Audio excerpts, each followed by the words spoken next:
अपन बैठे हैं, भगवान की कृपा है, मान के चलो इस समय पूरी दुनिया पर बड़ी विपरीत परिस्थितियों का परिवेश बना हुआ है।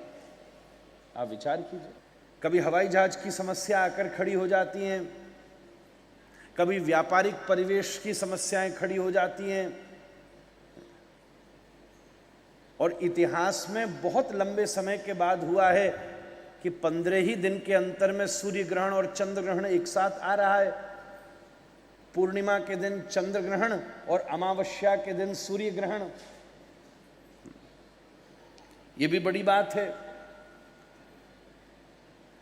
खूब इस वाले सूर्य ग्रहण में भजन कीजिएगा। किसी विद्वान से हमने परामर्श किया तो उन्होंने हमें ये विनती करी, आने वाले इस अग्रिम अमावस्या, जो श्राद्ध की अमावस्या, महाश्राद्ध जिसको कहते हैं, उस दिन सूर्य ग्रहण। हालांकि कई लोगों का ये कहना है कि भारत पर उसका प्रभाव नहीं है, परंतु कहीं न कहीं सूतक का प्रभाव नहीं है, पर ग्रह का प्रभाव तो सार्वभौम रूप से पड़ता है। इसीलिए किसी विद्वान ने हमको बड़ा भारी परामर्श दिया। भगवान श्री राम ने वाल्मीकि रामायण में रावण के उद्धार से पहले एक स्तोत्र का पाठ किया था, जिसको कहते आदित्य हृदय स्तोत्र, जिसको भगवान महर्षि अगस्त्य ने भगवान श्री राम को प्रदान किया। अगर अपने को अवसर मिले तो इस सूर्य ग्रहण में हम उसका अनुष्ठान करें, क्योंकि ये देश को कोई देवीय सत्ता ही बचा के रखती है सदा, ये इसकी मूल भूमिका है। और कुछ भी नहीं आए तो बैठ के जो आपका गुरु मंत्र है भजन कीजिए। महाराज, विपत्ति की स्थिति बड़ी खतरनाक चारों तरफ उपस्थित है।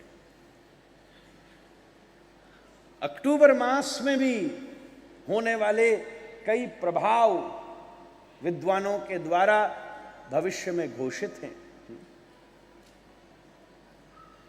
इसलिए भगवान आपको सुरक्षित रखें। इस समय पंजाब हरियाणा के क्षेत्र, आप सोचो, भारत में सोशल अनरेस्ट नहीं है, पॉलिटिकल अनरेस्ट नहीं है, बट नेचुरल पंजाब, बिहार, झारखंड, ब्रज, और फिर बाढ़ आने की समस्या अलग बात है। बाढ़ के बाद की जो समस्या है,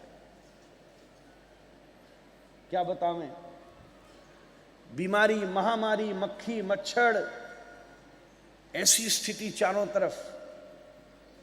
ऐसे विपरीत वातावरण में अगर कोई भरोसा है तो मानो या न मानो, केवल उसका भरोसा है महाराज। इसलिए सब सावधानी के साथ।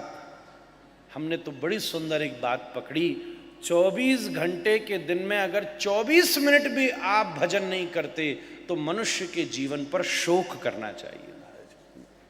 कम से कम 24 मिनट तो हम ईश्वर को दे सकते हैं, उससे आत्म शांति की प्राप्ति